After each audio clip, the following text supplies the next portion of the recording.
네, 시작하겠습니다.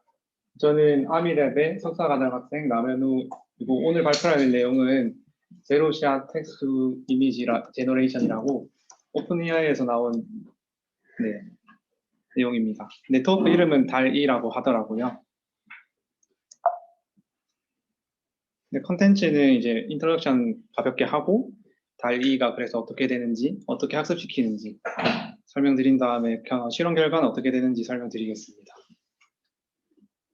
먼저 이 달이라는 거는 트랜스포머인데 이 트랜스포머가 어떻게 구성되어 있는지 잠시 오버뷰를 하려고 합니다.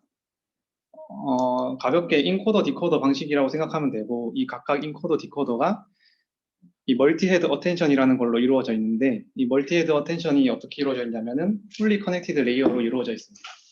이 풀리 커넥티드 레이어에 키 커리 밸류가 들어가 가지고 계속해서 어떤 값을 인코딩 벡터를 생성해내고 마지막에 이제 어텐션, 셀프 어텐션을 계속하면서 인코더와 디코더를 구성하게 되어 있습니다. 인코더에 보시면은 이 처음에 인풋이 세 갈래로 나눠졌다가 아웃풋으로 출력되는 걸 볼 수 있고 디코더에서는 인코더에 있는 이제 키와 커리와 키가 들어간 다음에 디코더에서 이제 밸류가 들어가는 것을 볼 수 있습니다. 그래서 인코더에서 일단 값을 뽑아내고 그 값이 다시 디코더에 들어가는 형식으로 생각하면 될 것 같습니다. 그래서 이 트랜스포머의 베리언트로 두 가지가 널리 알려져 있는데 두 가지 형식이 널리 알려져 있는데 하나는 GPT 계열이고 하나는 벌트 계열입니다. GPT는 아까 앞에서 나온 거에서 디코더만 따왔고 벌트는 인코더만을 사용합니다.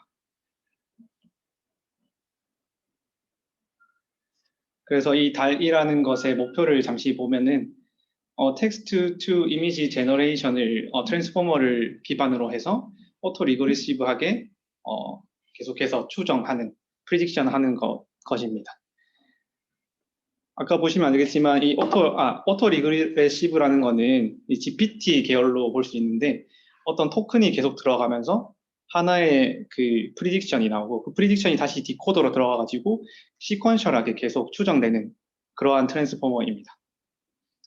그래서 이 제로샷 텍스트 이미지 제너레이션에 사용된 달이라는 거는 토탈로 이제 12밀리언 파라미터를 사용하였고 이미지 텍스트 페어를 250밀리언을 사용했다고 합니다.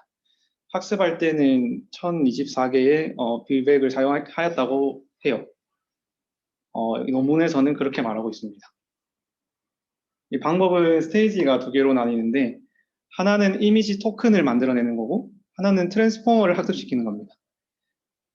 이 기존에 이 트랜스포머가 텍스트 데이터셋에서 많이 사용하였는데 텍스트에서는 텍스트가 이제 디스크리트하게 분포하게 되고 토큰을 이제 뽑아낼 수 있는 토큰을 표현하는 거가 잘 되어 있는데 이미지는 이 토큰화를 시키는 게 굉장히 이슈였고 이전 이미지 관련 트랜스포머에서도 이 이미지를 어떻게 표현할 것인가 이미지를 트랜스포머에 집어넣을 때 어떻게 리프레젠테이션해서 넣을 것인가가 굉장히 중요한 문제였다고 생각할 수 있습니다. 그래서 이미지를 이 픽셀별로 이 픽셀 하나하나를 토큰으로 생각하면은 굉장히 많은 메모리가 소요되고 이 메모리가 너무 많이 소요되기 때문에 이 사람들은 디스크리트 베리에이션을 오토 인코더를 사용하여서 이미지 토큰화 시킵니다. 이 디스크리트 베리에이션을 오토 인코더라고 하면은 예를 들어서 VQVA와 VQVA2가 있습니다. 나중에 설명드리도록 하겠습니다. 그래서 간단하게 이 VQVA에서 인코더를 쓴다고 생각하면 될 것 같은데 그 인코더에서 256 곱하기 256 이미지가 들어가면은 32 곱하기 32 이미지 토큰이 만들어집니다. 이 각각 하나의 토큰은 8192개의 밸류를 가질 수 있는데 여기서 이 8192개라고 하면은 원핫 벡터입니다. 그러니까 그래서 크기가 8192개. 근데 각각 이제 원핫이면은 뭐 1000000에서 뒤에 8192개가 있고 01000000 뭐 이런 식으로 토큰화를 시켰습니다. 두 번째 스테이지는 트랜스포머를 학습시키는 것인데 이제 이미지 토큰이 있고 텍스트는 원래 토큰이 있으니까 텍스트 토큰화 시킬 때는 VPE 인코딩을 사용하는데 이것도 나중에 설명드리겠습니다. 그래서 텍스트 토큰과 이미지 토큰을 간단하게 컨캐트네이션 해가지고 오토 리그레시브하게 트랜스포머 합니다. 다시 한번 오토 리그레시브 트랜스포머가 뭐냐 상기시켜 드리면은 하나의 토큰이 들어가면은 그 다음 토큰이 어떻게 나올지 추측하고 그 토큰을 가지고 다시 인풋에 넣어서 그 다음 토큰이 어떻게 될지 계속 추정하는 아까 말했던 그 디코더만 있는 그런 트랜스포머라고 생각하면 됩니다. 질문 하나. 네. 256, 256, 3채널이잖아요. 그렇죠. 이거 지금 디스크릿하게 하면 채널이 없어지는 건가요? 그 이제 원래 256, 256 곱하기 3에서 그 채널을 1로 줄여버립니다. 채널까지 합쳐서 네. 저 8192개의 원합 벡터가 될 수 있도록 하는 게 맞나요? 네네.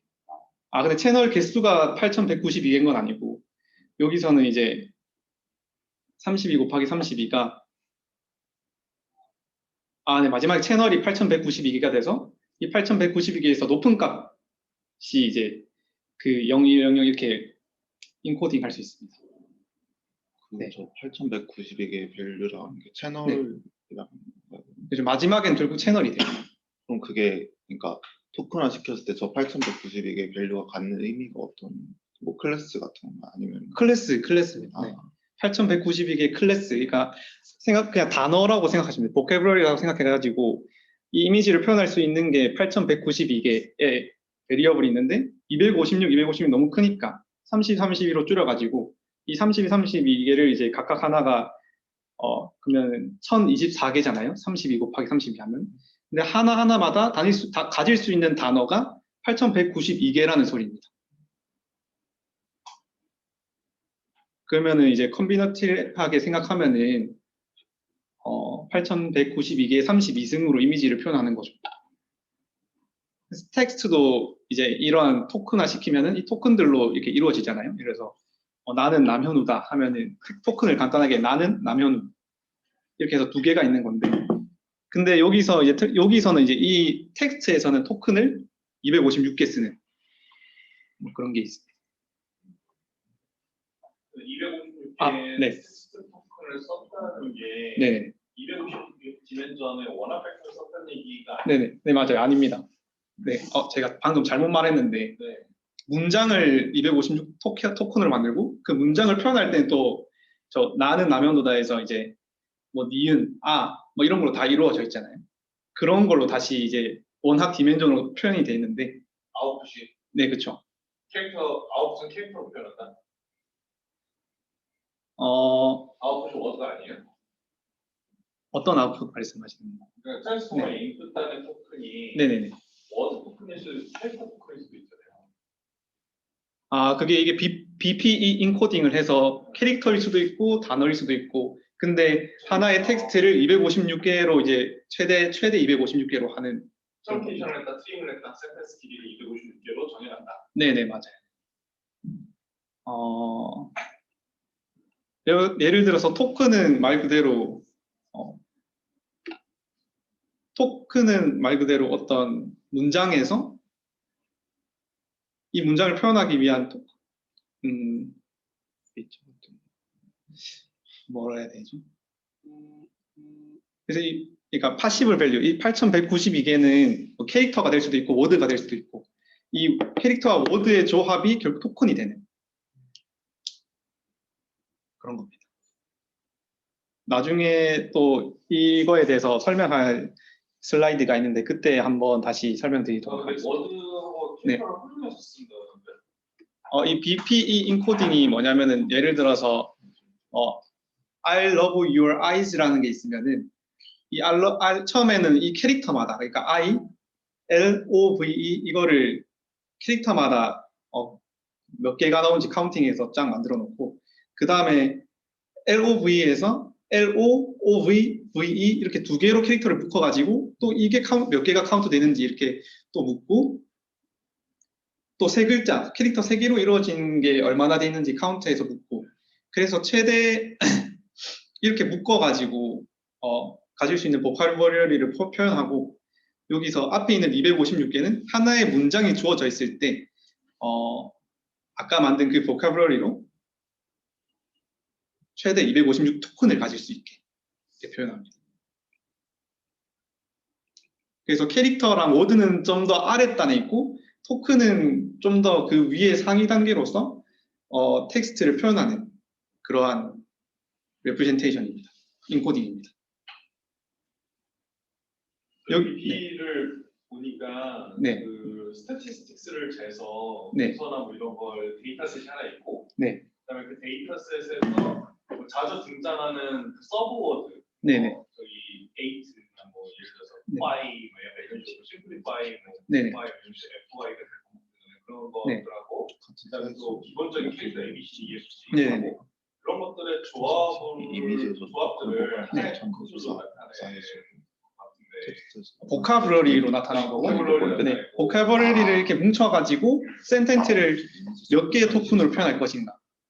그러니까 토큰 네, 하나는 그 보캐블러리 중에 하나잖아요.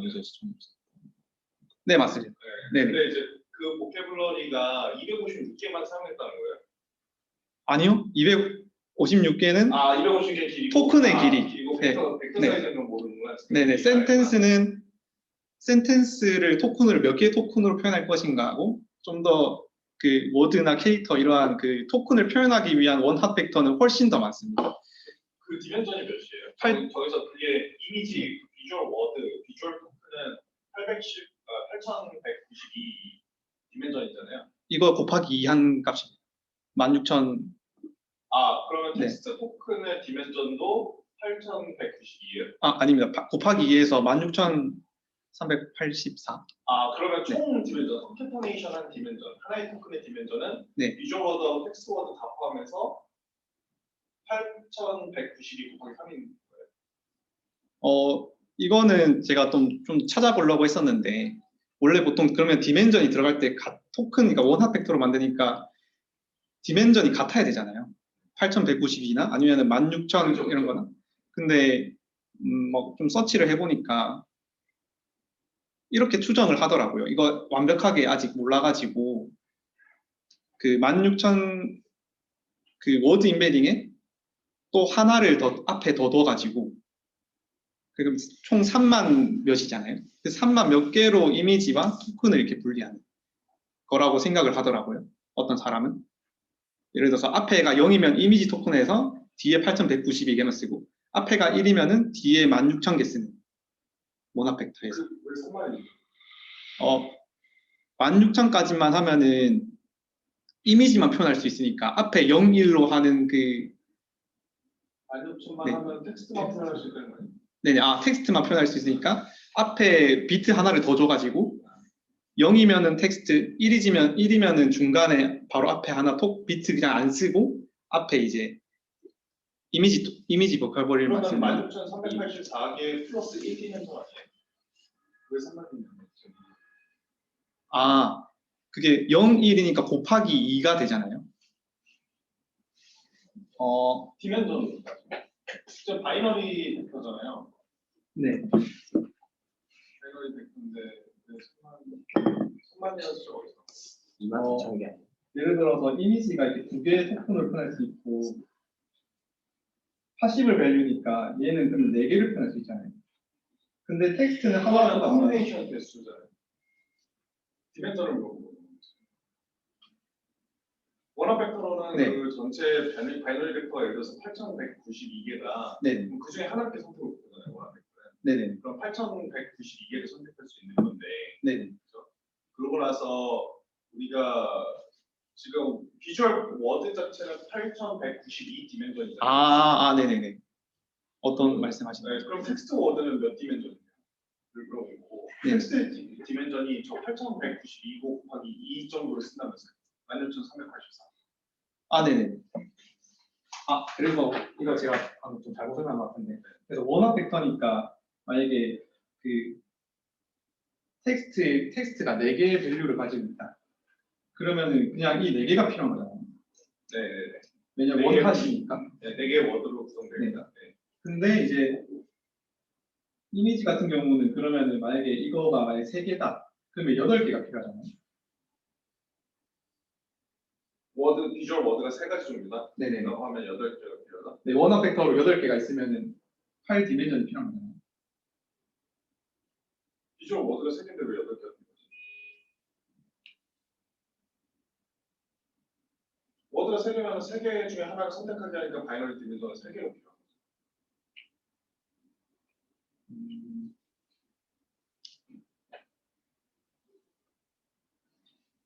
세 개 중에 하나를 선택해서 누르는 거죠. 네네. 아 이게 잠깐만 다시. 네.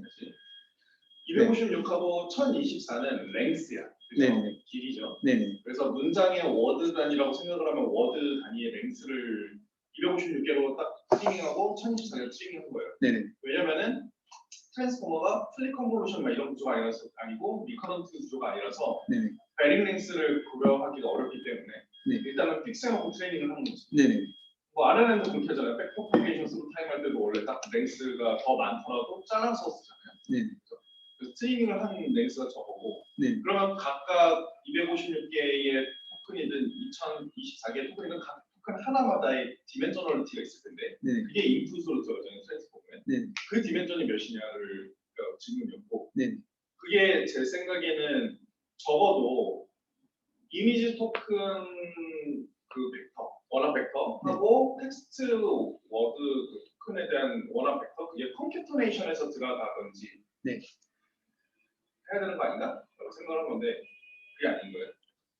아니면은 지금 그게 컴퓨터네이션이 아니고 그냥 똑같은 가장 큰 디멘 둘 중에서 큰 디멘션을 잡고 네. 앞에 거를 플래그로 사용해서 뒤에 거를 다시 인식하겠다. 네네. 플래그로 사용. 플래그로 사용해서. 근데 플래그로 사용했을 때는 근데 교수님 말씀이 더 맞는 것 같아요. 1600에 16,000에서 플러스 1만 하면 될 것 같은데 저도 그냥 곱하기 2니까 0일이 붙으니까 곱하기 2니까 그냥 3만 되겠구나 라고 생각했는데 그게 아닌 것 같아요. 일로 해서 네. 앞에 스위치로서 이게 네. 워드 토큰인지 아니 텍스트 네. 토큰인지 이미지 토큰인지를 구별하고 네. 그러면은 지금 256개의 길이하고 1024개의 길이가 인풋으로 들어가잖아요. 네. 그러면 걔가 트랜스포머의 앞단 그 입력단에 네. 엔코더가 있을 텐데 네. 엔코더는 같은 애예요? 웨이트가 쉐어되네요. 똑같은 애예요. 아 여기서는 디코더밖에 없습니다. 아 얘는 디코더밖에 없어요. 네. 그래서 그럼 디코더가 쉐어돼 있어요. 그 디코더가 지금 이런 식으로 256개 들어갈 때하고 네네. 1024개 비주얼 토큰 들어갈 때하고 네. 그거를 수용하는 그 저희 인풋 파트, 디코더 네. 인풋 파트는 똑같은 웨이트를 가져요. 네. 아 똑같은 애요. 그냥 쉐어되네요. 그래서 네. 그걸 토큰을 구분하지 않아. 아 그래서 토큰의 길이를 맞춰줘야 돼가지고 앞에 플래그를 붙여서 그런 식으로 들어가야 되지 않나? 라고 생각하고 있습니다. 예를 들어서 이럴 수도 있죠. 256번은 네. 앞에서 워드로 만들어진 그 트랜스포머 헤드를 네. 워드용, 네. 텍스트용 트랜스포머 헤드 엔코더를 디코더를 하나 쓰고 네. 그걸 256번 반복하고 네. 그 다음에 1024개의 비주얼 워드를 처리할 때는 네. 비주얼 워드용 디코더를 1024번 반복해서 쓸 수도 있잖아요. 아, 웨이트 네. 쉐어링을 안 하고서 두 개의 그 네, 맞아요. 웨이트를 분리해서 쓸 수도 있고 네. 아니면 하나로 통일해서 쓸 수도 있고 둘 중에 어느 거예요? 근데 제 생각에는 쉐어링해서 쉐어링에서 쓰는 거라고 저는 생각하고 있거든요. 네.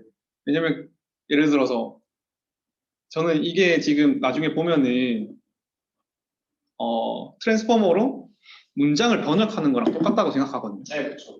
그러면은 웨이트가 쉐어링 돼서 결국 그러니까 이미 토큰화 시켰으니까 그 다음 토큰이 이미지 토큰이 뭔지 계속 추정하는 작업이 반복되는 거잖아요. 그러니까 쉐어링 된 상태에서 이미지가 그냥 맨 처음에 디코더 단에 들어가서 그 다음에 이런 식으로 이제 이미지 토큰이 들어가면은 그 다음에 텍스트 토큰이 들어가면은 그 다음에 이미지 토큰이 뭔지 추정하고 그 이미지 토큰이 다시 디코더에 들어가가지고 그 다음 이미지 토큰이 뭐가 되는지 계속 추론하는 오토 리그레시브하게 추정하는 거라고 생각해서 디코더가 이미지랑 텍스트별로 구분되어 있지 않고 디코더가 하나의 그냥 유니파이드 된 트랜스포머라고 생각하고 있어요. 그리고 그게 원래 문장을 번역하는 트랜스포머도 쉐어가 돼 있잖아요. 전 그래서 정확하게는 아직 모르겠지만 트랜스포머 아키텍처는 깃허브가 아직 안 나와가지고 정확하게 모르겠지만 쉐어됐다고 생각하고 있어요. 그럼 그 이미지 토큰 예측을 하고 네. 다시 앞에 그 워드 토큰, 이 텍스트 토큰 다시 컴캣해서 넣고 다시 이미지 토큰 예측하고 이런 식으로. 그렇죠. 컴캣해서 넣죠. 컴퓨터에서 넣을 수 없잖아요. 지금.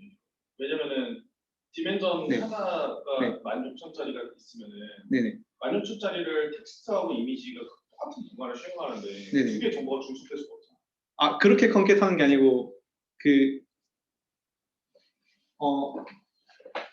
그러니까 맨 처음에 배치, 그 다음에 문장의 길이 C, 그다음에 그 인베딩 벡터가 예를 들어서 이런 식으로 그냥 들어갔다고 생각할게요. 그 다음에 디코더에 들어가면은 하나의 이미지 토큰이 하나 또 나오잖아요.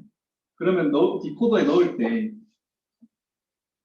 이런 식으로 다시 컴캐트 가지고 풀리 리니 그거를 랭스 쪽으로? 네네. 랭스 쪽으로? 네네.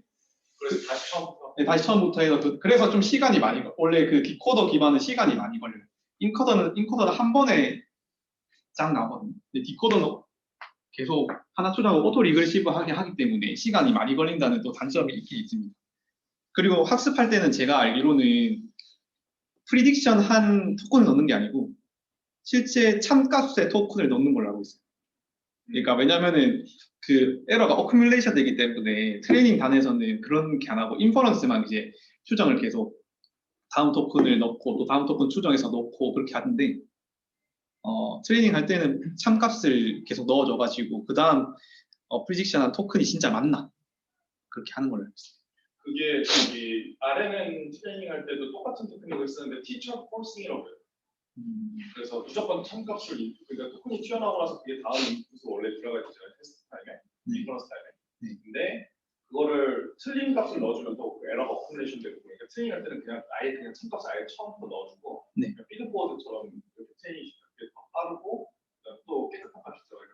네, 저도 그렇게 본 것 같아요.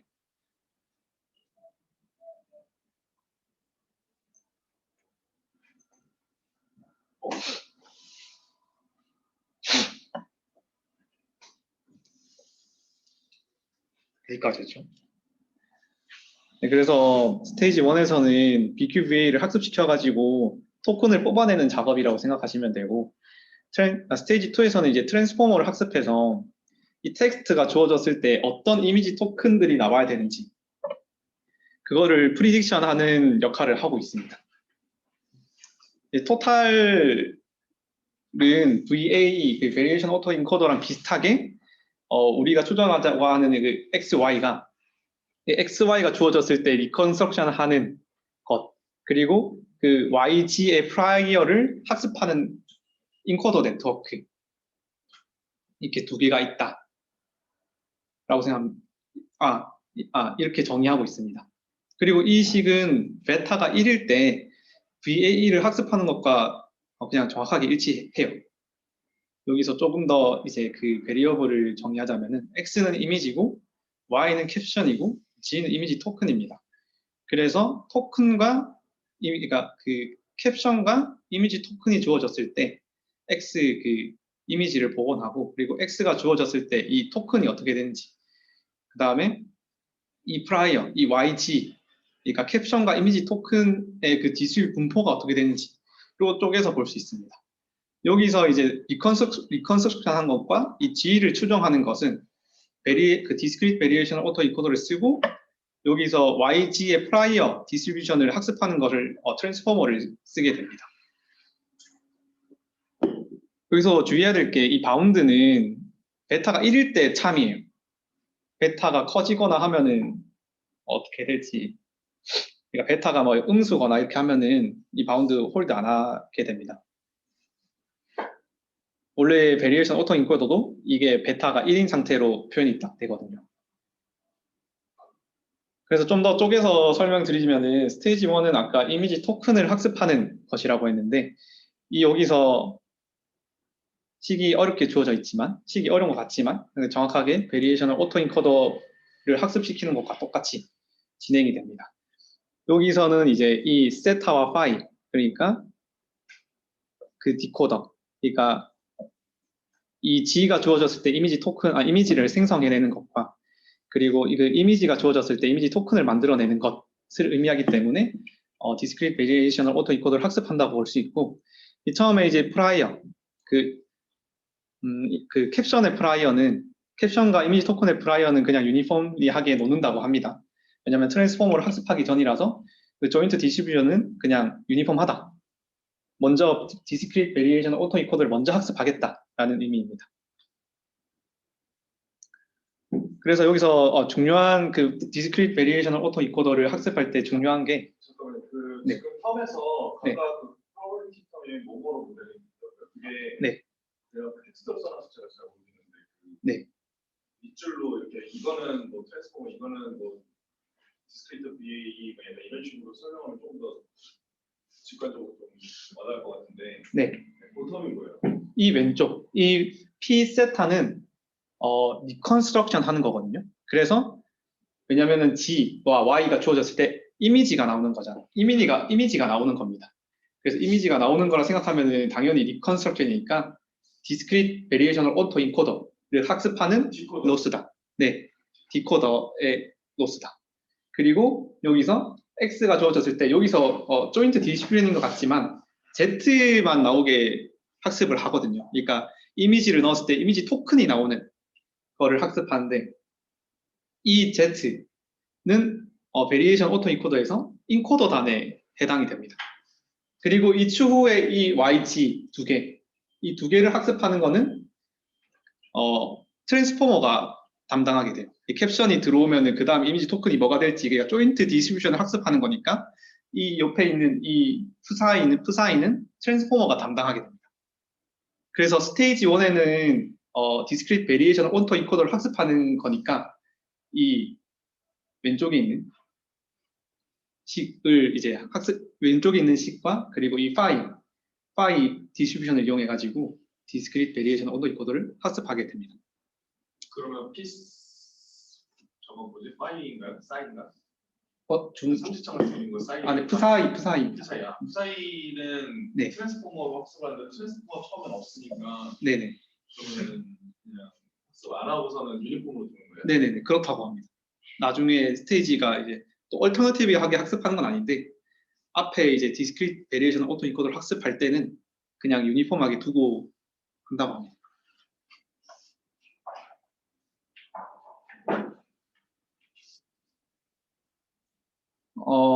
먼저 이 다음 걸 먼저 설명드리겠습니다. 그래서 여기서 스테이지 1이 결국 디스크리트 베리에이션을 오토 인코더를 학습하는 것인데 이 디스크리트 베리에이션 오토 인코더가 무엇인지 먼저 설명드리고자 합니다. 대표적인 걸로 이제 VQVA가 있는데 이미지가 들어가면은 보통 이제 컨티뉴어스한 임베딩 벡터가 나오잖아요. 근데 여기 VQVA에서는 이게 컨티뉴어스한 게 아니고 디스크리트한 벡터를 가지길 바라는 겁니다. 그래서 이 인코더 단에서 이미지가 들어가면은 어떤 임베딩 벡터가 나오는데 보통 인코더를 거치면은 오리지널 이미지에서 좀 이미지 사이즈가 줄어들잖아요. 그러면 그 줄어든 예를 들어서 256에서 32라는 이미지가 됐으면은 그 각각 포인트마다 어떤 벡터가 가질 텐데 그 벡터를 여기 임베딩 스페이스와 비교해서 가장 가까운 값으로 치환해 주는 겁니다. 그 치환한 다음에 디코더에 넣어가지고 이미지를 복원하도록 해요.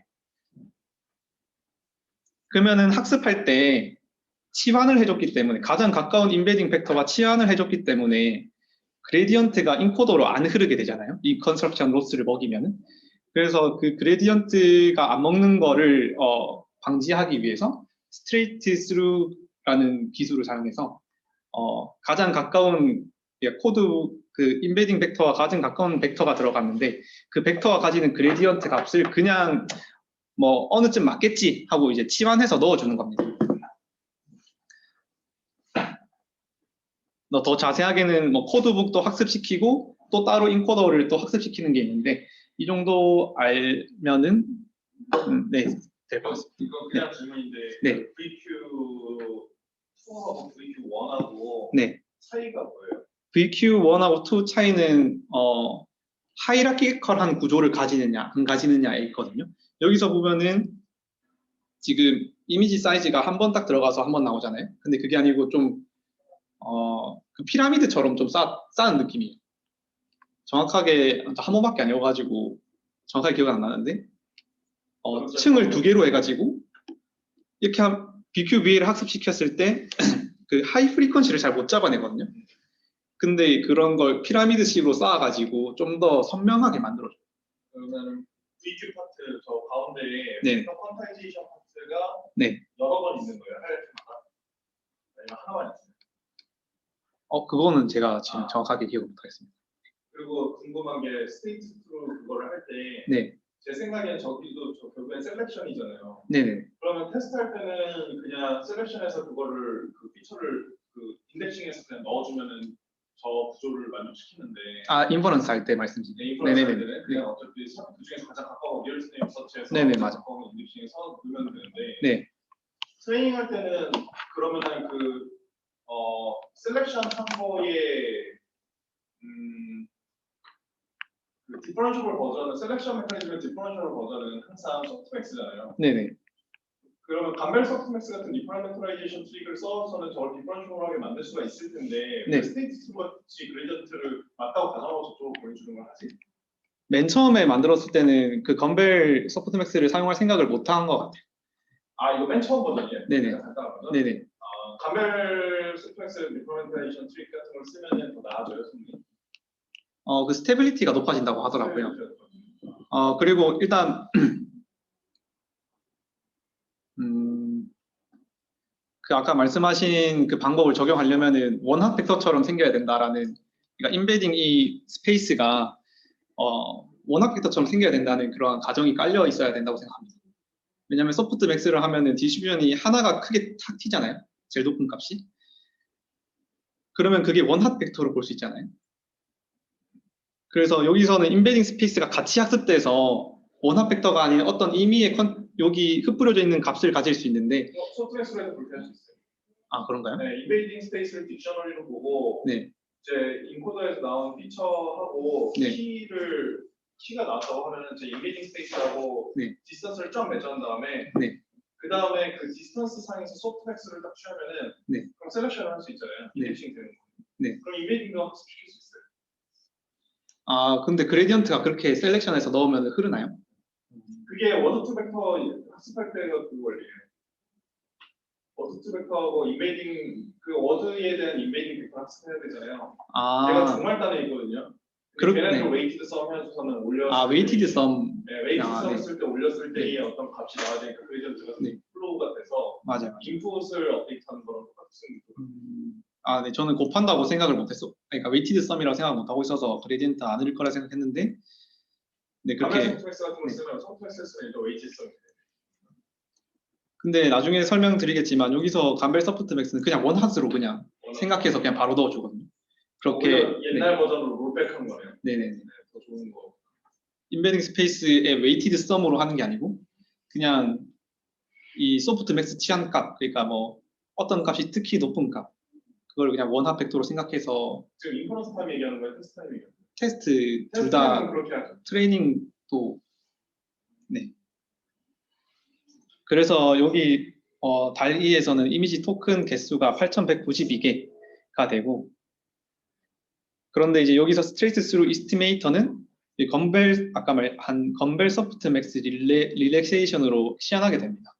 이 치환하게 된 이유는 가장 가까운 값, 그러니까 여기서 어떤 인베딩 벡터가 나오면은 인베딩 스페이스에서 가장 가까운 벡터와 치환해준다고 했는데, 이게 사이즈 스케일이 늘어나면은 이거 계산하는데도 시간이 많이 걸리잖아요. 그래서 이 시간 많이 걸리는 것을 좀 완화시켜주고자 건벨 소프트 맥스 릴렉세이션을 썼다고 합니다. 그래서 이 건벨 소프트 맥스가 뭐냐? 처음에 이제 건벨 맥스 트릭이라는 게 있는데, 어떤 카테고리컬 디스트리뷰션에서 건벨 디스트리뷰션을 더한 다음에 알그맥스에서 원합 벡터를 뽑아내면은 그 카테고리컬 디스트리뷰션에서 샘플링 하는 것과 똑같다 라고 하더라고요. 그거를 생각해서 건벨 소프트 맥스는 원핫 벡터가 아닌 아까 말한 그 소프트 맥스를 취해가지고 가장 높은 값을 뽑아내는 것처럼 하는 겁니다. 여기서 그래서 이제 여기 나눠지는 이 타우 값이 작으면은 디스트리뷰션이 이렇게 주어졌을 때 높은 값이 특히 커져가지고 완전 원합 벡터처럼 돼버리고, 이 타우 값이 크면은 좀 다 완화돼가지고 좀 다 유니폼한 느낌의 그 벡터가 됩니다. 그래서 여기 DALL-E에서 쓴 방법은 그 알그맥스를 취해서 가장 가까운 그 인베딩 벡터를 뽑아내서 치환하는 것이 아니라 그냥 건벨 소프트 맥스를 취해가지고 그 나온 그 값이 원핫 벡터처럼 돼버립니다. 네. 그래서 여기 다시 살펴보면은 이 VQVA 여기서 학습시킨 디스크리트 베리에이셔널 오토 이코더를 학습할 때 좀 안전 스테이블한 트레이닝을 위해서 중요한 게 있는데 하나는 릴렉세이션 값을 스케줄링 해주는 겁니다. 그러니까 바로 타우를 0.1로 넣어가지고 원핫 벡터처럼 만들어 버리면은 트레이닝 하기가 어렵다고 해요. 그래서 이 타워 값을 처음엔 높은 값을 줬다가 서서히 낮춥니다.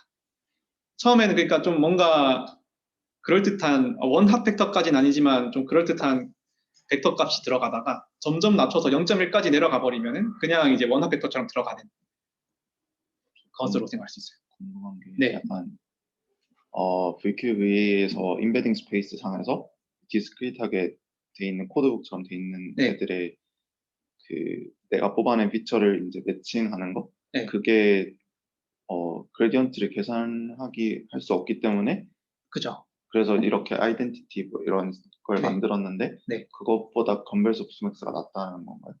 건벨 소프트맥스 건벨 소프트를 이제 사용한 이유는 여기서 가장 가까운 값을 찾아내기 위해서 하나의 벡터가 나오면 8192번 계산해야 돼요. 그게 타임 컴플렉시티가 굉장히 높고 그리고 이렇게 건벨 소프트 맥스로 치환했을 때 조금 더 잘 됐나 봐요. 이거는 근데 좀 정확한 말이 안 나와 있고 우리는 건벨 소프트 맥스를 썼다. 뭐 이런 식으로 제 기억에 써져 있었던 것 같거든요. 그 건벨 소프트맥스는 마지막에 마지노라이제이션 때 경우에는 그 모든 코드북하고 다 1대1 비교를 한번 해야 될 텐데 코드북이 없습니다. 그러니까 여기 달리에서는 코드북이 없어요. 자, 8092는 뭐예요? 8100 그건 뭐예요? 이 8192는 그냥 000000 1 0 0 0 0 0 0 0 01 0 0 0 이런 게 8192개가 있다는 소리고. 진짜 인베이딩이 아니라 원합 벡터예요. 네. 다리에서는 원합 벡터를 씁니다. 그러니까 이 코드북이 학습되는 게 없어요. 코드북이 좀 알맞은 값으로 찾아 들어가는 그러한 프로세스가 빠집니다. 원래 VQVA에서는 이 코드북이 처음에 유니폼하게 퍼져 있거든요. 그 유니폼하게 퍼져 있는 상태에서 코드북도 같이 업데이트 시키면서 그 이미지를 표현할 수 있는 최적의 코드를 찾아가는데 근데 여기서 달리에서는 그 과정을 가감하게 생략하고 그냥 원핫처럼 생각하겠다. 원핫 벡터다 하면서 그냥 넣어요. 네. 잘못 이해하고 있어요. 그래도 될 것 같아요. 근데 아까 말씀하신 교수님 방법처럼 그 건벨 소프트 맥스를 취한 값에서 코드북을 임의로 정해놓고 웨이티드 서메이션 해도 될 것 같아요. 근데 그 달리에서는 원합 벡터를 그냥 그대로 가져다 씁니다. 트레이닝 인퍼런스 할 때는 진짜 뭐 알그맥스 취해서 그냥 원합 벡터 바로 만들어 버립니다.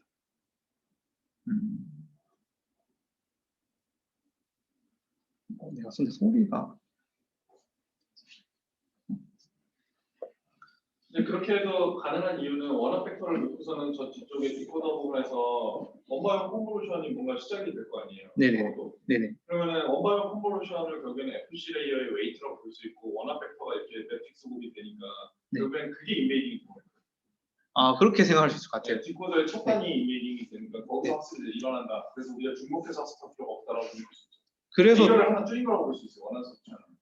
그래서 중요한 게 원바이원 컨볼루션이 인코더 끝단에 있어야 되고 디코더 첫 단에 있어야 된다. 스테이블한 트레이닝을 위해서. 이런 말이 있는데 교수님 말씀하신 것처럼 이 디코더 첫 단에 있음으로써 원어 벡터의 웨이티드 서메이션을 해가지고 뭐 특정한 적당한 인덱싱. 네, 인베딩을 만들어내는 인덱싱을 하는 네, 그렇게 생각할 수도 있습니다. 그러면은 어떻게 보면은 지금 이 원합 벡터 트리 그러니까 코드북을 원합 벡터로 만들어서 네네. 그냥 트레이닝의 필요가 없게끔 만듦으로써 네. 한 스텝을 생략할 수 있는 거는 샘플링을 굉장히 이피션트하게 할 수 있게끔 만든 거예요. 샘플링 네 맞아요. 샘플링도 굉장히 이피션트 할 거라고 생각하고 있어요. 왜냐면 미리 정해져 있으니까 우리가 뭐 네. 저 마지노라이제이션 할 때 미리 디스턴스를 1대1로 다 계산할 필요가 없잖아. 네네, 이미 없어요. 다 아이덴티티로 알고 있어요. 네네네. 이건 되게 클레버한 트릭이에요. 사실 퍼포먼스 드랍은 없을 거랑 또 원바이어 콘볼루션을 쓰면 이제 퍼포먼스 드랍은 없을 거고 표현할 때 네네네. 인베이딩 어차피 똑같이 학습되는 거라. 네네. 그래서 말씀하신 저도 그냥 프라이 샘플링 할 때 좀 더 편해질 것 같아요. 리얼리스트 네이버 서치하는 것도 뭐 할 필요가 없잖아요. 그냥 바로 하는 거잖아요. 해싱 하는 거잖아요. 네네네. 맞아요. 그래서 원하스 코드 부분 여기서 얘기해주면 그 원화 벡터가 넣는 게 이미지 토큰이 원화 벡터인 게 좀 말이 안 되는 거 같잖아요. 근데 달리에서는 그거를 쓰거든요. 근데 그걸 왜 쓰는지 생각해 보면은 디코더 앞에 단에 원바이 원 컨볼루션이 있어요. 그게 8192개에서 뭐 2048이나 512로 줄여지는 역할을 하는데 그때 그 원화 벡터들이 그 웨이티드 서메이션이 되면서 원화 벡터가 아닌 뭔가 그 유니폼하게 뿌려져 있는 그 임베딩 스페이스가 적절하게 뿌려져 있는 그 벡터를 선택하는 것 같다. 라고 교수님께서 말씀하신 거 아니에요? 몰라요? 어쩌었어요? 카메라도 켜주네. 카메라 이거 화면. 그럼 인코더에서는 원바이원에서 인덱싱 해주고 뒤에서는 웨이트를 넣어준다는 거죠. 원바이원. 화면 보이네? 다시 한번. 제가 설명 한번 해볼게요. 원래 화면 보이나? 제가 네 어떻게 비디오 패널 숨기기. 지금 공유 중이라서 그런가요? 아니야 공유 중에서 나오네.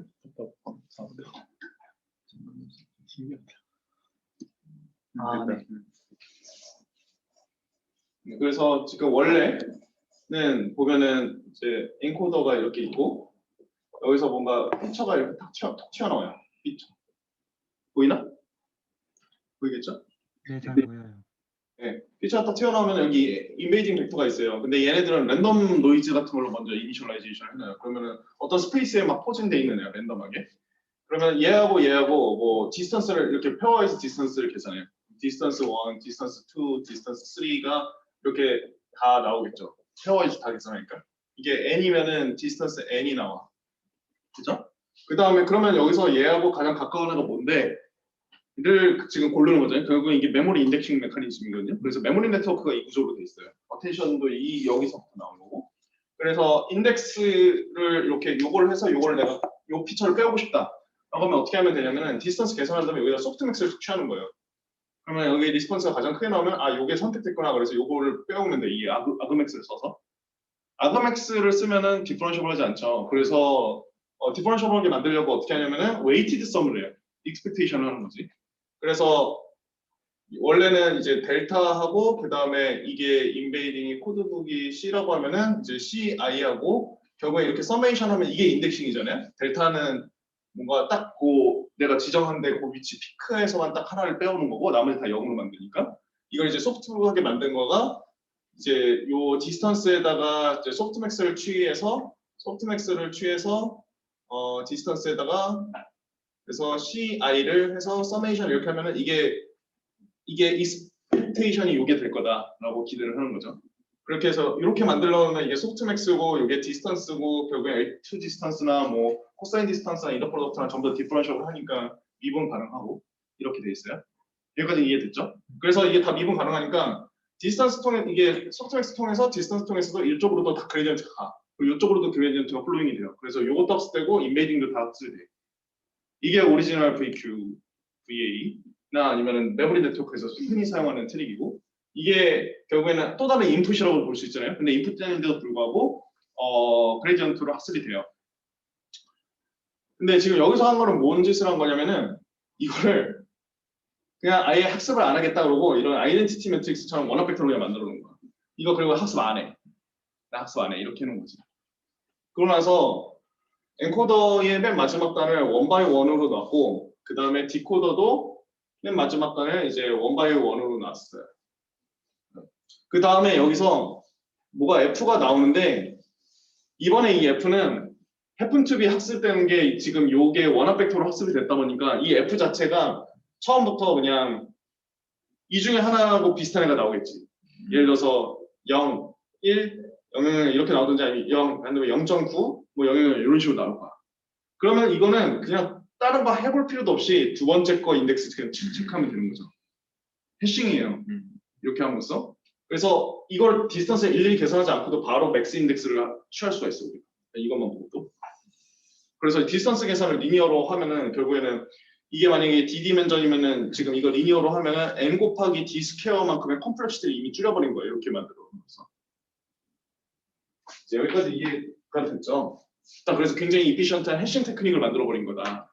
인 거고. 그 다음에 여기서 어쨌든 그래서 인덱싱을 했어. 근데 이걸 뭐 학습할 때는 뭐 간멜 소프트맥스는 어쨌든 소프트맥스를 취해서 결국에는 이런 식으로 해요. 인덱싱을 하는 거야.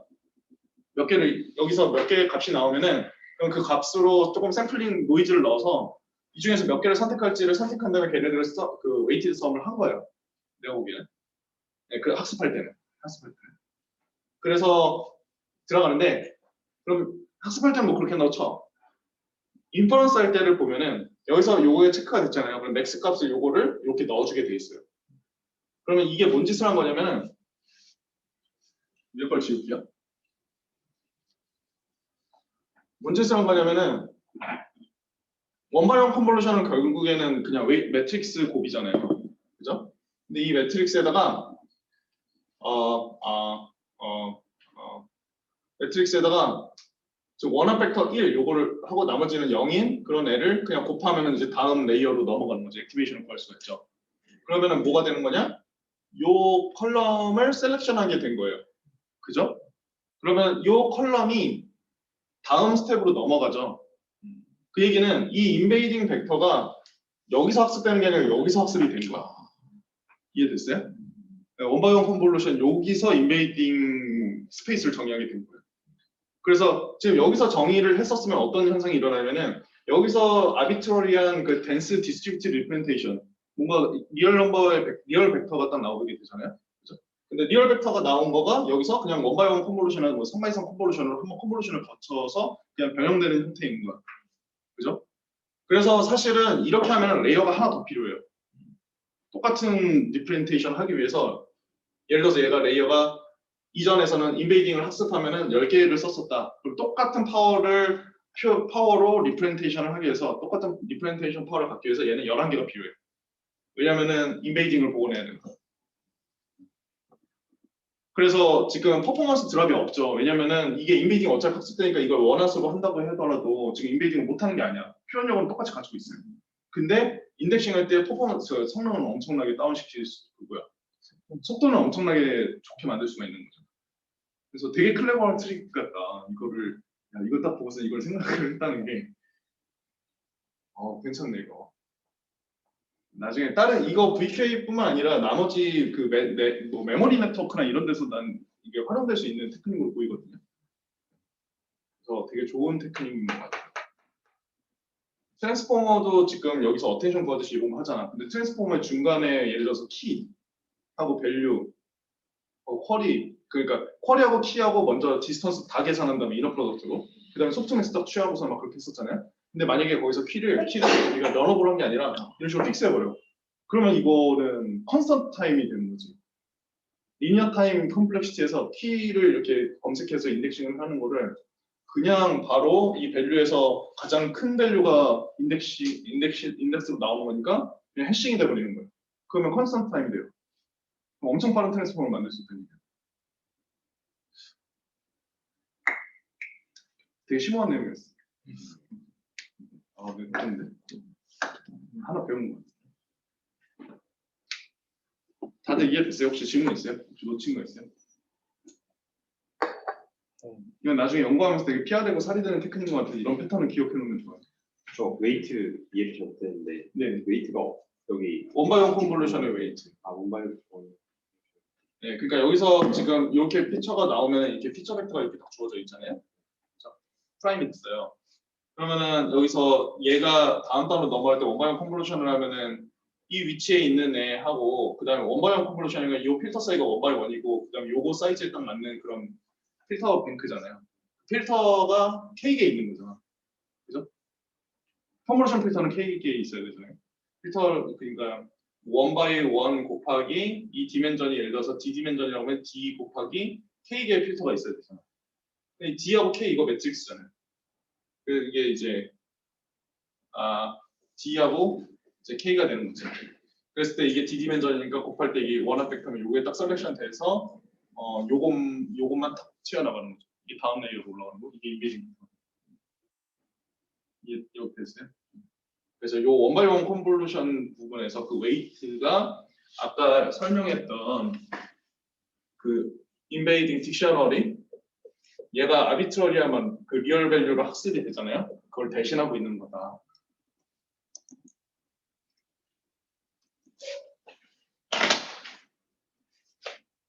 그런 내용이었어. 재밌네. 이거 가지고 논문을 안 썼나? 논문 이건 충분히 쓸 수 있을 것 같은데. 이거 근데 뭐가 같이 참조 논문 레퍼런스 걸려 있었던 것 같은데 이러한 얘기를 하는지 잘 모르겠고, 그리고 여기서 원바이 원 컨버전을 끝이랑 첫 번째 두는 게 중요하다, 인코더의 끝이랑 디코더의 처음에 두는 게 중요하다라고는 설명했는데, 그러한 익스플레이네이션은 저는 못 본 것 같아요. 논문을 읽을 때 네. 다 안 써. 왜냐면 후속 논문 써야 되거든요. 근데 이게 본인의 트릭들인 거야. 그래서 이걸 보면서 이 사람들 왜 이런 좋다고 하는데 이걸 꼭 이렇게 해야 된다고 하는데 왜 그래야 되지? 라고 한번 추리를 해보는 거죠. 거꾸로 이 리버스 엔지니어링 보는 게 중요한 논문인 거죠. 엄청난 트릭을 하는 거예요. 그리고 하나 또 스테이블 트레이닝 할 때 그 세 번째 보면은 뭐 릴렉세이션 템퍼러처를 스케줄링하고 스텝 사이즈를 스케줄링하고, 그리고 아까 말씀하신 것처럼 인코더의 끝단 그리고 디코더의 첫 단에 원바이 원 컨볼루션 두는 것은 뭐 그럴 것 같은데, 이 아웃고잉 액티베이션에 작은 그 컨스턴스 작은 상수값을 곱하는 것이 스테이블 트레이닝에 중요하다라고 하고 있거든요. 근데 이것도 이유가 딱히 적혀 있진 않아요. 근데 제가 해보기에는 그 인코더, 디코더에 노멀라이제이션 레이어가 없거든요. 제가 뜯어봤을 때는. 그러니까 트랜스포머 말고 인코더와 디코더에는 그 GitHub에 그 공개가 돼 있어요. 근데 그거를 보면은 레지듀얼 블락에 배치 노멀라이제이션이나 뭐 레이어 노멀라이제이션 이런 게 없어요. 근데 그게 빠지면은 다른 논문에서 배치 노멀라이제이션 하는 역할이 그 레지듀얼 블락의 그 값이 안 커지도록 스쿼싱 하는 게 있거든요. 그래서 굉장히 딥한 레지넷을 학습시킬 때 배치 노멀라이제이션을 빼면은 작은 값을 곱해줘야 돼요. 그래야 그 스태티스컬한 그 디스트리뷰션이 안 커지고, 왜냐면 스탠다드 데비에이션 계속 커지잖아요. 더하면 더할수록 계속 커지는데 그거를 막는 역할을 배치 노멀라이제이션이 하고 있었어요. 그래서 배치 노멀라이제이션을 빼고 작은 값을 곱해서 레지듀얼 뭐 1001, 내지는 1001을 학습하니까 학습이 되더라.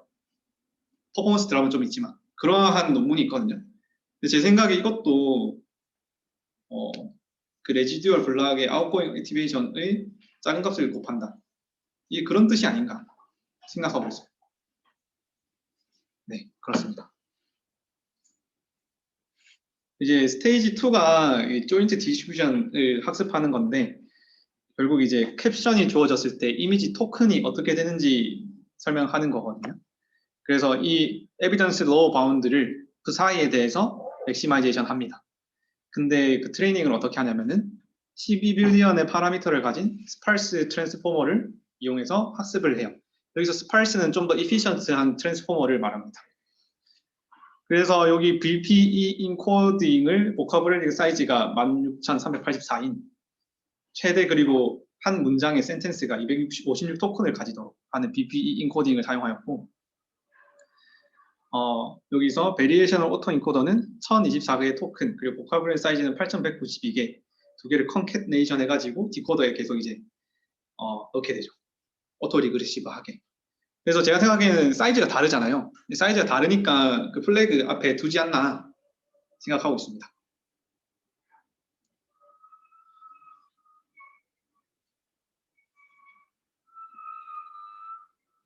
개인적인 생각으로 플래그 두면은 같은 디멘전을 쉐어하는데 완전 의미가 다르잖아요. 시미틱 의미가 이미지하고 텍스트하고. 네.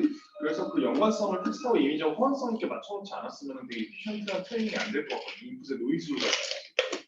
왜냐면 디멘전 하나만을 되게 잘 봐야 되는 거잖아요. 근데 그 잘 보는 것 자체의 메커니즘을 그 첫 번째 프리퀀트 레이어가 배워야 되는데 네. 그게 너무 어려운 거죠.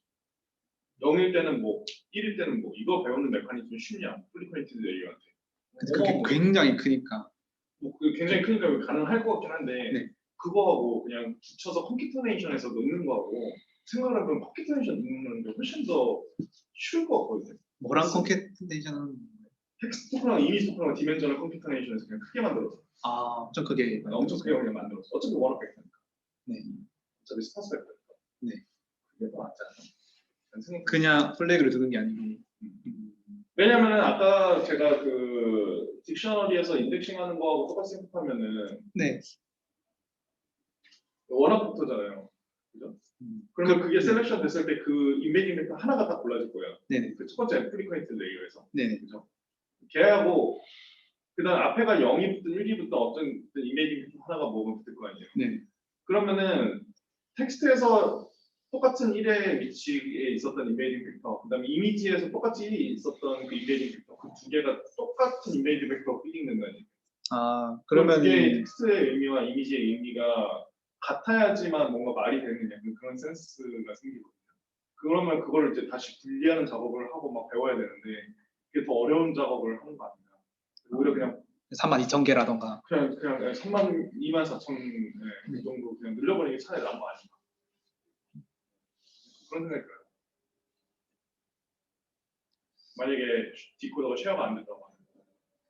그래서 맨 처음에 찾아본 어떤 그냥 몇 개 좀 서치를 해보니까 유튜브 영상도 있고 거기서 그 사람은 그냥 32,000개 정도 필요하겠네 라고 32,000개로 들어갈 것 같다.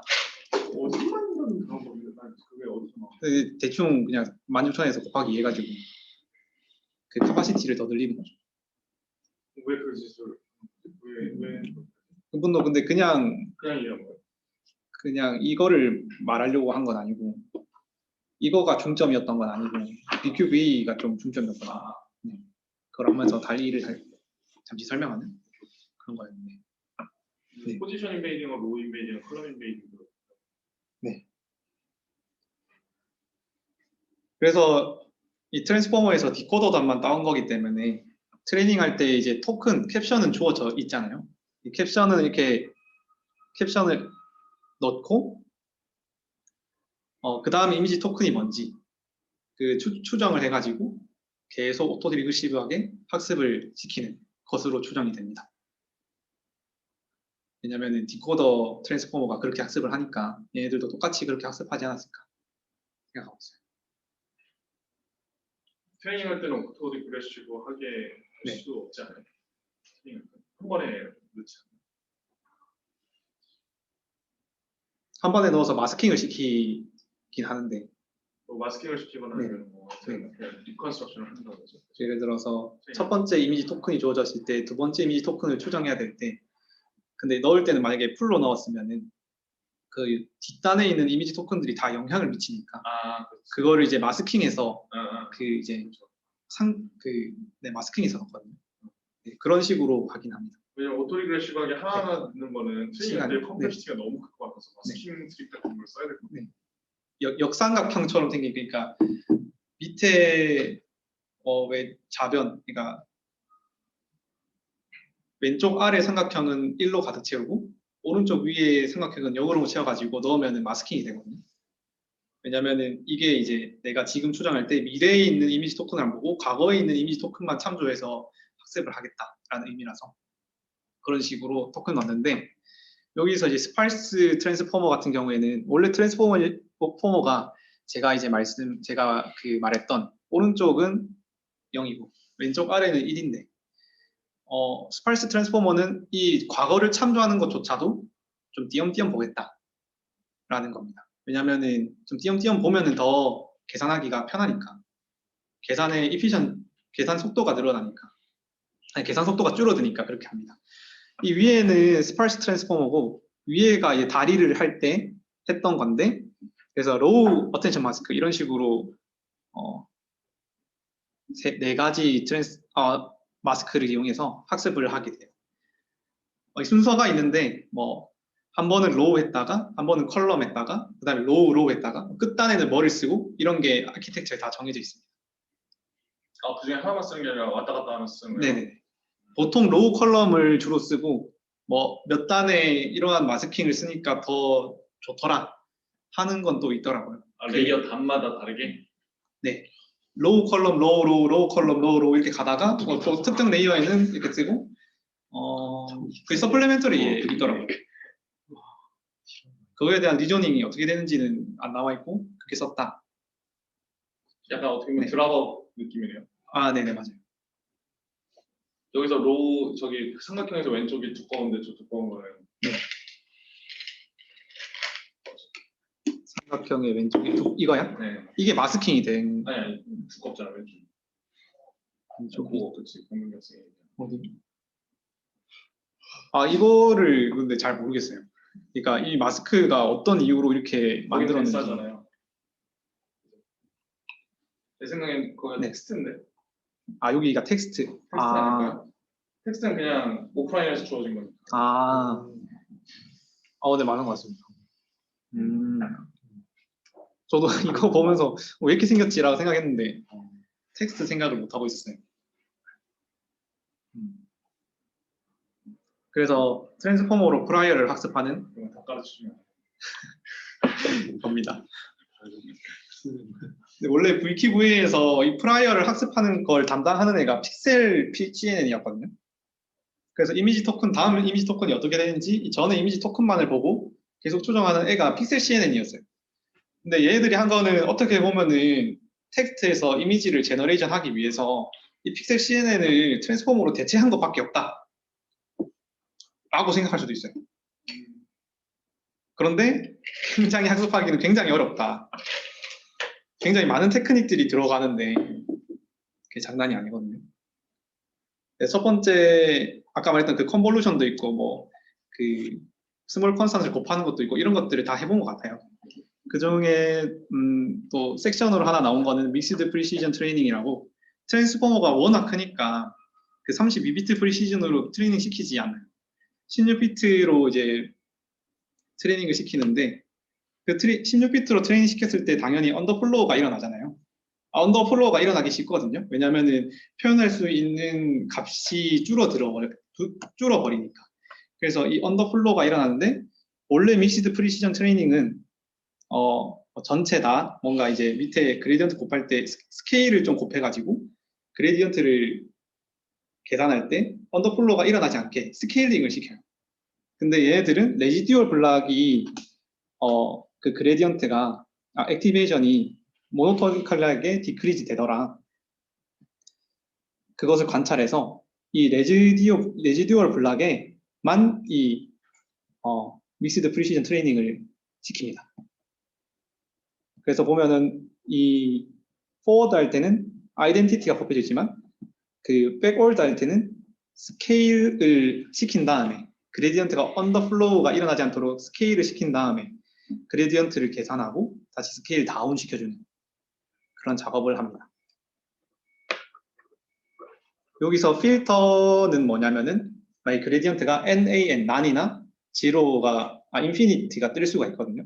그거를 이제 마스킹 해주는 그러한 필터도 넣었습니다. 여기서 the norm of activation from the residual이 모노토니컬하게 디크리즈 된다고 했는데 이것 때문에 제가 생각하기엔 아까 제가 설명한 게 맞는 것 같아요. 액티베이션 아웃고잉 할 때 스몰 컨스턴트를 곱해준다고 했잖아요. 그게 뭐였냐면은 그 레지듀얼에서 나온 애가 그 스탠다드 데비에이션을 늘리는 역할을 하기 때문에 스몰 컨스턴트를 곱해줬는데 그럼 학습이 진행될수록 그게 줄어들거든요. 스탠다드 데비에이션이 원래 그냥 줄어져요.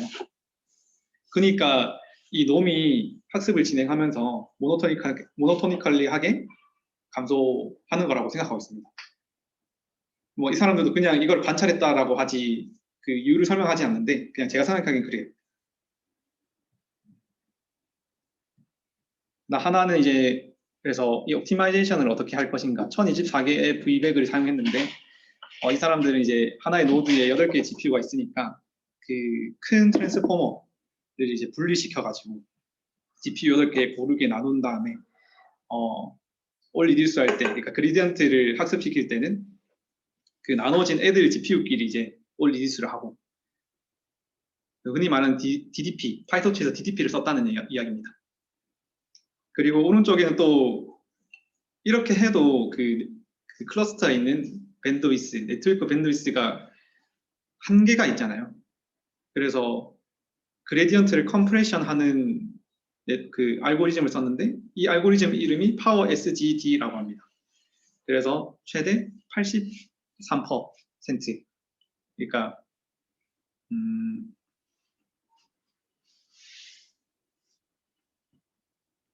낮을수록 더 컴프레션 레이트가 높은 것 같거든요. 그래서 85%쯤 되는 그 원래 그레디언트가 이제 쉐어링 되는 게에서 85% 정도 쉐어링 한다. 네트워크에서 그렇게 생각하면 되지 않을까 싶습니다. 파워 SGD에 대한 알고리즘은 제가 안 봐가지고 잘 모르겠는데 그 랭크를 정해가지고 올소고널리티를 이용한 다음에 디컴포지션 하는 것 같더라고요. 네. 정확한 거는 파워 SGD라는 논문을 참고해 보시면 좋을 것 같습니다. 그리고 샘플링은 어떻게 하느냐? 저희가 이제 트랜스포머를 학습시켰기 때문에 트랜스포머를 통해서 뭐 원합 벡터 중에 어느 것이 높은지 알 수 있잖아요. 어느 것이 높은 값을 지니는지 알 수 있는데 거기서 샘플링을 해서 제너레이션을 하게 됩니다. 근데 이 샘플링을 여러 개 한 다음에 위랭크 작업을 해요. 이 위랭크 작업을 어떻게 하냐면은 미리 기학습시켜 놓은 그 캡션과 이미지를 비교하는 모델이 있어요. 그 모델을 통해서 하이 스코어를 얻은 것들을 이제 샘플링 하는 거죠. 여기서 보면은 그 512개의 샘플링을 해서 가장 스코어가 높은 것을 뽑아보면은 뭔가 이미지가 좀 잘 뽑힌 거를 알 수 있고 밑으로 갈수록 조금 이 문장과는 좀 거리가 먼 애들이 나오는 것을 알 수 있습니다. 왜냐하면 한 개 중에 베스트 한 개를 뽑은 거니까 그냥 하나가 그대로 나온 거잖아요. 그래서 그 캡션이 주어진 캡션과 거리가 좀 있을 수가 있다. 샘플 제너레이션 하는데도 좀 스마트한 방법을 썼다고 생각할 수 있습니다. 이제 실험 결과들을 좀 볼 텐데 이거는 이제 다른 네트워크 캡션으로부터 텍스트로부터 이미지를 제너레이션하는 다른 네트워크인데 여기 보면은 이 첫 줄이 자기네들 이 두 번째 줄이 자기네들 거거든요. 그 이미지가 굉장히 세세하게 봐도 잘 나온 걸 알 수 있어요. 근데 밑에 거 애들은 보시면 알겠지만 조금 이상하거든요. 자세히 보면. 그래서 이 기린이 아니에요. 기린의 형상을 띠고 있지만 기린은 아닌. 뭔가 좀 멀리서 보면 그럴 것 같은데 그럴듯하게 생겼는데 가까이서 보면 좀 이상한 그렇게 생겼습니다. 그리고 사람들이 평가를 했을 때도 자기네들께 굉장히 높은 보팅을 받았다. 네, 그런 것 같아요. 왜냐면은 이걸 딱 봤는데 자기네들께 지금 우리가 봐도 이분들께 훨씬 좋잖아요. 그래서 휴먼 이밸류에이션도 했다라고 합니다.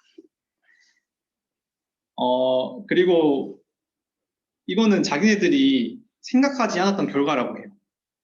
그러니까 여기 이 왼쪽 A의 캡션을 보시면은 아코디언인데 이러한 아코디언을 만들어라 라는 텍스트를 줬는데 잘 뭔가 그럴싸하게 만들어진 거죠. 마찬가지로 이거 이미지 트랜슬레이션도 생각했던 결과는 아닌 것 같더라고요. 근데 위에는 캐시 있고 밑에는 그 스케치한 게 있어라 라고 하니까 이미지 트랜슬레이션도 된다. 그렇다고 합니다. 두 번째는 조금 이제 이상한데 베이비 해치도그가 이제 크리스마스 스웨터 워킹 도그 이러한 문장을 주니까 이러한 그림이 만들어지는 것을 볼 수 있습니다. 근데 트레이닝할 때 데이터가 네. VQ 파트 말고 네. 트랜스포머 파트는 텍스트하고 이미지의 페어가 있는 슈퍼바이스예요? 네네 맞아요. 그리고 BQV와 그 트랜스포머 학습시킨 이미지 데이터는 똑같은 걸로 알고 있거든요. 네. 이미지 개수가 350 밀리언 페어가 그 정도 됐던 것 같은데 정확하게 기억이 안 나네요. 그 VQVA 프리트레인드 네트워크는 공개 안 하나? 그게 공개돼 있어서 공개돼 있어요? 제가 어제 보여드린 게 그게 그거예요? 네네. 그래서 그러니까 VQVA를 학습시킨 건데 트랜스포머를 곁들인 VQVA라고 보면 될 것 같아요. 트랜스포머 파트도 그런 공개가 돼 있어요. 아니요, 그건 아직 공개 안 됐어요. 12빌리언의 웨이트를 공개하기에는 좀 힘든 감이 있나? 라는 생각도 들고. 좀 더 부가적으로는 CUV 같은 데이터는 좀 얘네들이 만든 게 약하더라고요. 그 평가 결과에서. 그래서 이거는 그 사람들의 퓨처워크로 남겨뒀는데 이 CUV 같은 좀 특정한 디스트리뷰션에서 좀 약한 것 같다. 이런 것은 파인 튜닝으로 해결할 수 있지 않을까라는 거를 퓨처워크로 남겨두고 있습니다. 그래서 결론적으로는 이미지 왜 제로 샷이냐면은 그냥 이미지의 텍스트, 아무거나 텍스트를 넣어도 이미지가 그럴싸하게 만들어지니까 제로샷 이라고 볼 수 있고, 이분들이 결국 한 거는 큰 VQVA를 트랜스포머와 함께 학습시켰다. VQVA의 확장판이라고 생각하고 있습니다.